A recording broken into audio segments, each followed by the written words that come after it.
প্রিয় শিক্ষার্থীবৃন্দ, অনলাইন ক্লাসে তোমাদেরকে স্বাগতম। আশা করি তোমরা ভালো আছো, আমিও ভালো আছি। আজকে আমি দশম শ্রেণীর অষ্টম অধ্যায়ে বৃত্ত নিয়ে আলোচনা করব। লক্ষ্য করো, আমার হাতেটা কি বুঝতে পারছো, চিনতে পারছো? Cricket ball. বলটা কীরকম? গোলাকার।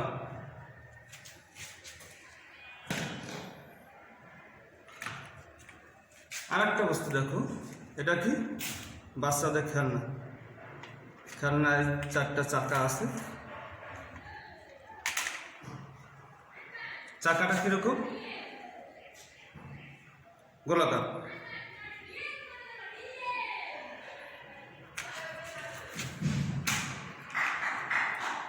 আর একটা জিনিস দেখো, তোমরা দেখতে পাচ্ছ? এটা কি? চুড়ি। এটা কিরকম? গোলাকার। তো আমরা চাকা দেখলাম, বল দেখলাম, চুড়ি দেখলাম, তিনটা বস্তুই গোলাকার। এটাকে যদি আমরা জ্যামিতিক ভাষায় বলি তাহলে এটা কিরকম দেখায়? দেখো একটু।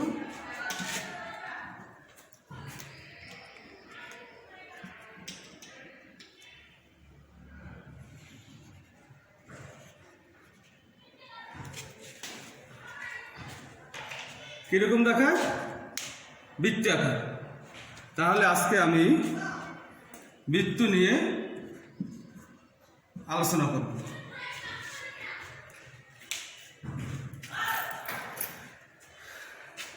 বৃত্তের সংজ্ঞায় আসি। বৃত্ত কাকে বলে বা বৃত্ত বলতে কি বুঝো? বৃত্ত হলো নির্দিষ্ট কোনো বিন্দু থেকে সমদূরবর্তী কোনো বিন্দুর পথ চিত্রিত হয় তাই বৃত্ত। নির্দিষ্ট একটা বিন্দু ধরে কি আমরা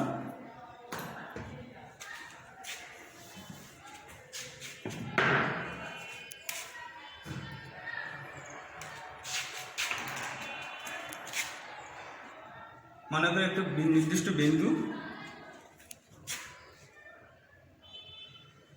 অপর একটা বিন্দু এখানে মনে করি ও একটা নির্দিষ্ট বিন্দু, একটা বিন্দু। ও থেকে এ বিন্দু সমদূরবর্তী, এ বিন্দুর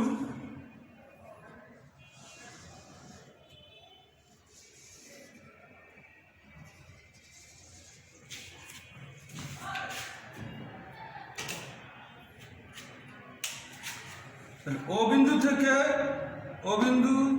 থেকে সমদূরবর্তী এ বিন্দুর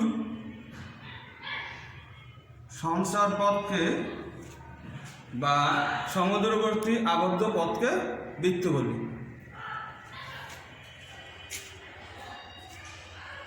তাহলে এখানে ওটা কি?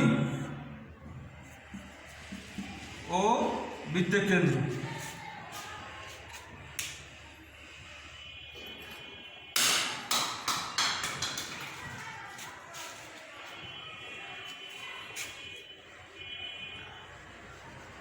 আর যে বৃত্তাকার পথটাকে আমরা কি বলতে পারি? আবদ্ধ পথটাকে পরিধি বলতে পারি।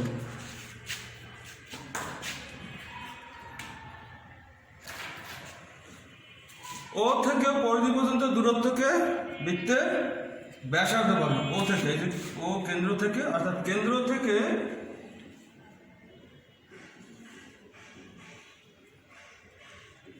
এটা যদি পি দেই, ব্যাসার্ধ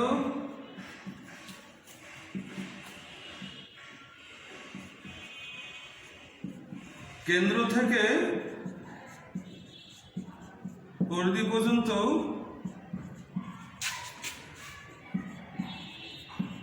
দূরত্বকে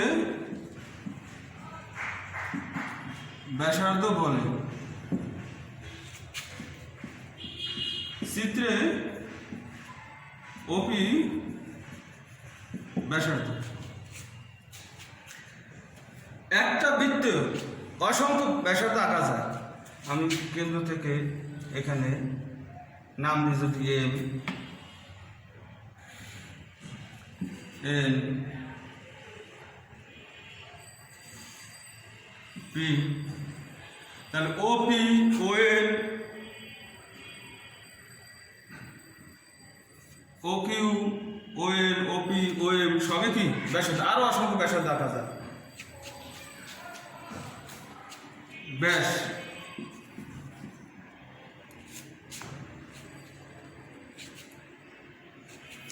কেন্দ্রগামী যাকে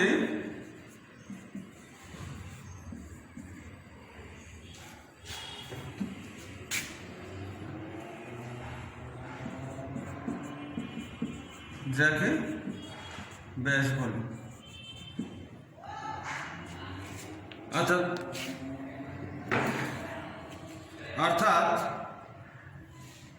যা কি তাহলে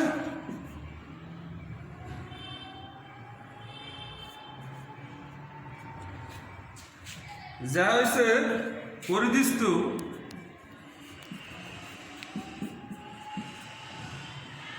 দুটি বিন্দুর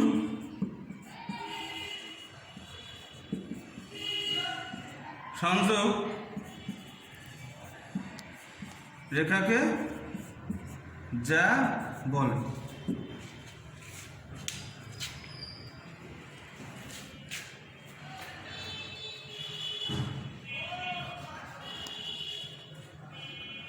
আমি ব্যাসের সংজ্ঞা দেওয়ার আগে যেটা একটু পড়িয়ে নিই। পরিদিষ্ট পরিধির উপরস্থ দুটি বিন্দু, এখানে মনে করি এম কিউ, দুটি বিন্দুর সংযোগ রেখাংশকে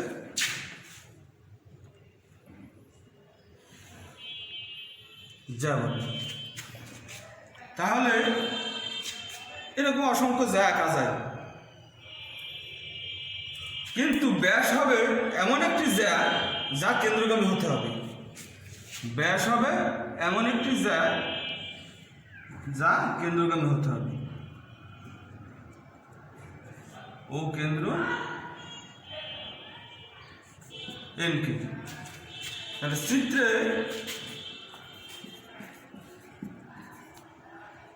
এন কে যা, আর চিত্রে কিউ এম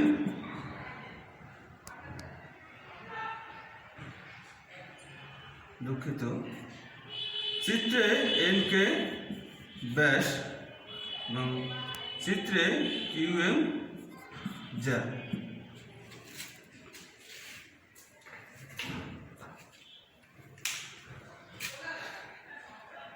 যাকে আবার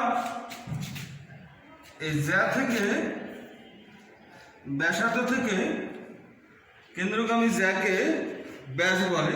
ব্যাসে আবার দুটো অংশ, ব্যাস ব্যাসার্ধ যোগ ব্যাসার্ধ, অর্থাৎ ও থেকে এন পর্যন্ত ব্যাসার্ধ, ও থেকে কে পর্যন্ত ব্যাসার্ধ। তাহলে আমরা ব্যাসার্ধকে সাধারণত আর দ্বারা প্রকাশ করি। ব্যাসার্ধকে সাধারণত কি দ্বারা প্রকাশ করি? আর দ্বারা। তাহলে আর যোগ আর সমান সমান টোয়াইজা। সুতরাং ব্যাস আমরা টোয়াইজা লিখি। কেউ কেউ অবশ্য বলে ব্যাসের অর্ধেককে ব্যাসার্ধ বলে। এটা হলো গাণিতিক ব্যাখ্যার সময় তুমি এটাকে ব্যবহার করতে পারো। গাণিতিক ব্যাখ্যার সময়, গাণিতিক ব্যাখ্যা না হলে সেক্ষেত্রে বলতে হবে কেন্দ্র থেকে পরিধি পর্যন্ত দূরত্বকে ব্যাসার্ধ বলে।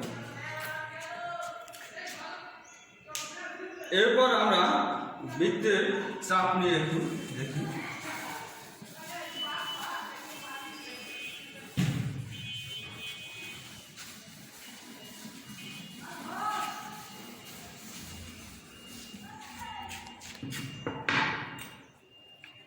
আর একটা বৃত্ত অঙ্কন করি।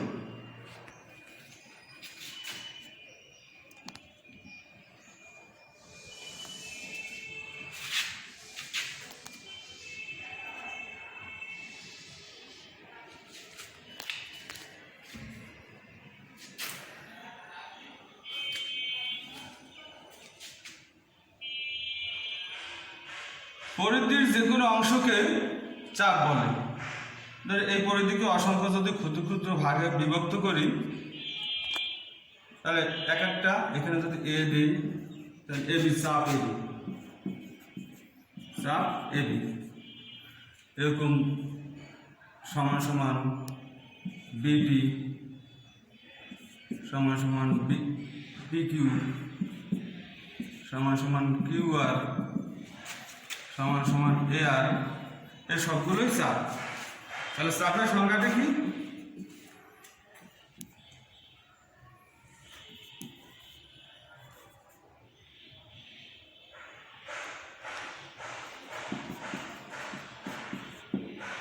পরিধির যে কোনো অংশকে চাপ বলে। চাপ দুই প্রকার, চাপ দুই ধরনের।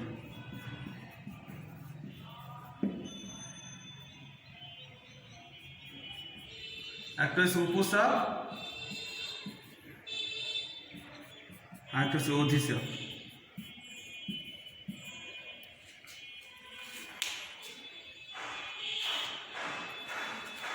উপচাপটা কি? উপচাপ হলো অর্ধবৃত্তের চেয়ে ছোট চাপকে উপচাপ বলে। অর্থাৎ যে বৃত্ত আছে ওই বৃত্তের অর্ধবৃত্ত তো আমরা জানি, তাহলে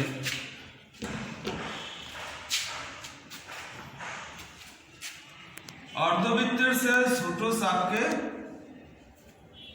এখানে যদি ধরি আমরা এভাবে অর্ধবৃত্তকে ডিভাইড করি,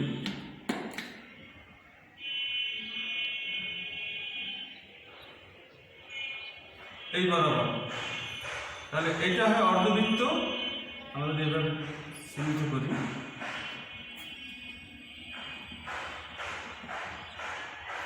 এর সে চাপটাকে দুইটা ভাগে ভাগ করা হয়েছে। এখানে যদি দেখি দুইটা ভাগে, এর সে ছোট একদিকে নিতে হবে। তাহলে ছোট নিলে আমরা ছোট নিলে এখানে ভাগ করি এ বি সি ডি।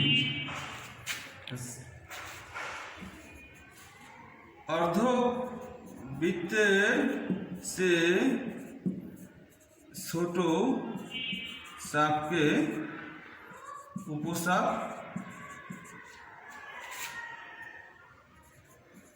এবং অর্ধবৃত্তের চেয়ে বড় চাপকে অধিচাপ বলে।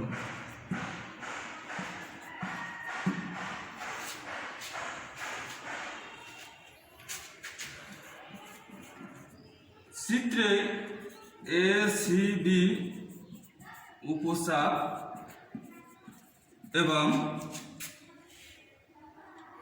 এডিবি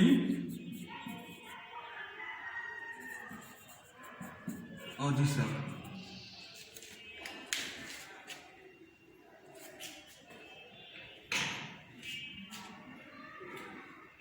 উপচাপ এবং অধিচাপ এই বরাবর যদি বৃত্তটাকে দুটো পার্টে ভাগ করে ফেলি,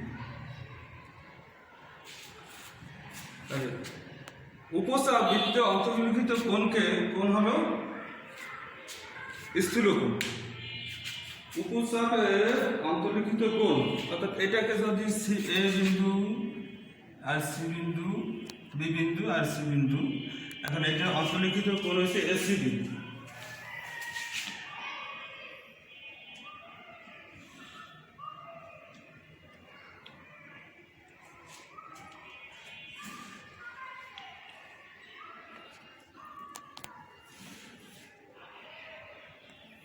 এই যে কোণটা, এটা হচ্ছে স্থূল কোণ।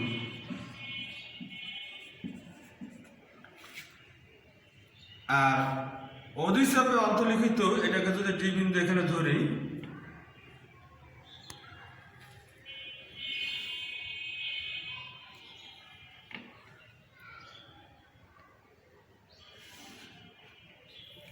এটা হচ্ছে সূক্ষ্ম কোণ। আমি এখানে একটু ফাঁকা রেখেছি বৃত্তটাকে মাঝখানে, এর কারণ হচ্ছে, ফাঁকা রাখার কারণ হচ্ছে এখান থেকে যাতে তুমি উপচাপটা এবং অধিচাপটা বুঝতে পারো। তাই উপচাপ কেন্দ্রে কীভাবে কোণ উৎপন্ন হয় সেটাকে কেন্দ্রস্থ কোণ কত, স্থূল কোণ। স্থূল কোণ হচ্ছে 90 ডিগ্রি চেয়ে বড় কোণকে স্থূল কোণ বলে। আর অধিচাপের অন্তর্লিখিত কোণ অর্থাৎ এডিবি সূক্ষ্ম কোণ হবে। এটা পরীক্ষার মাঝে মাঝে এমসিকিউতে দেখা যাবে।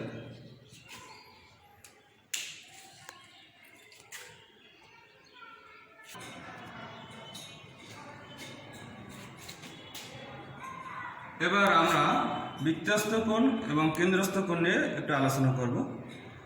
বৃত্তস্থ কোণ হলো দুটি যা পরস্পরকে বৃত্তের যে বিন্দুতে ছেদ করে সে বিন্দুতে উৎপন্ন কোণটাকে বৃত্তস্থ কোণ বলে। দুটি যা বৃত্তের যে বিন্দুতে ছেদ করে ছেদবিন্দুতে উৎপন্ন কোণকে বৃত্তস্থ কোণ বলে।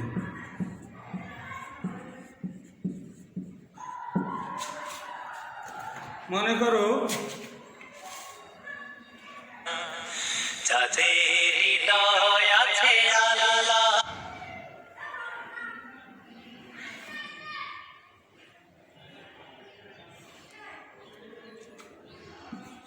এবি ও এসি যা দুটি বৃত্তের এ বিন্দুতে ছেদ করে তাহলে বিএসি কোণ সমান সমান বৃত্তস্থ কোণ। এবার কেন্দ্রস্থ কোণ, বৃত্তের কেন্দ্রের সাথে যে কোণ উৎপন্ন করে তাকে কেন্দ্রস্থ কোণ বলে। অথবা আমরা আরো বলতে পারি যে দুটি ব্যাসার্ধ মিলে যে কোণ উৎপন্ন করে, দুটি ব্যাসার্ধ কেন্দ্রস্থলে, যেমন মনে করি যদি এটাকে ব্যাসার্ধ ওবি এবং ওসি যোগ করি,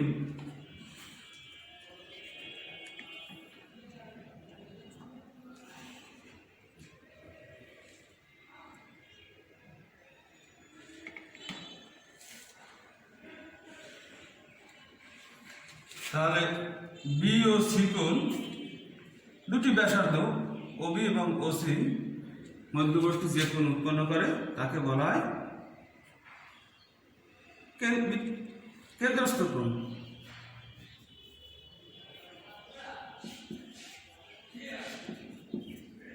কেন্দ্রস্থ কোণ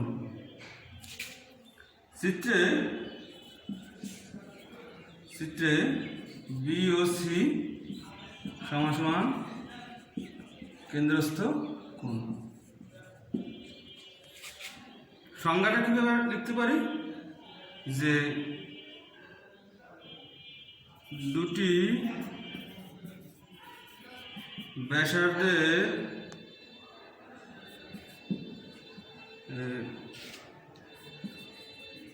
কেন্দ্রে যে কোণ উৎপন্ন করে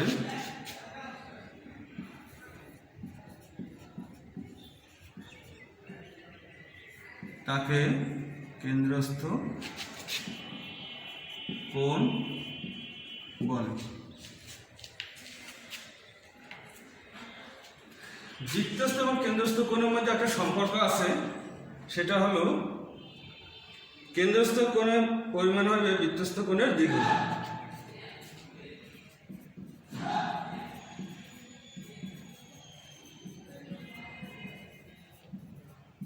কোণের মধ্যে সম্পর্ক।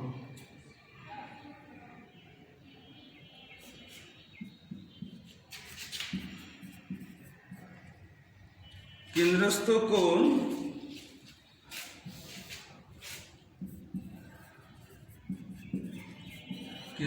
কোণ বৃত্তস্থ কোণের দ্বিগুণ, অর্থাৎ বি ও সি কোণ সমান সমান টুয়াইস বি এ সি কোণ।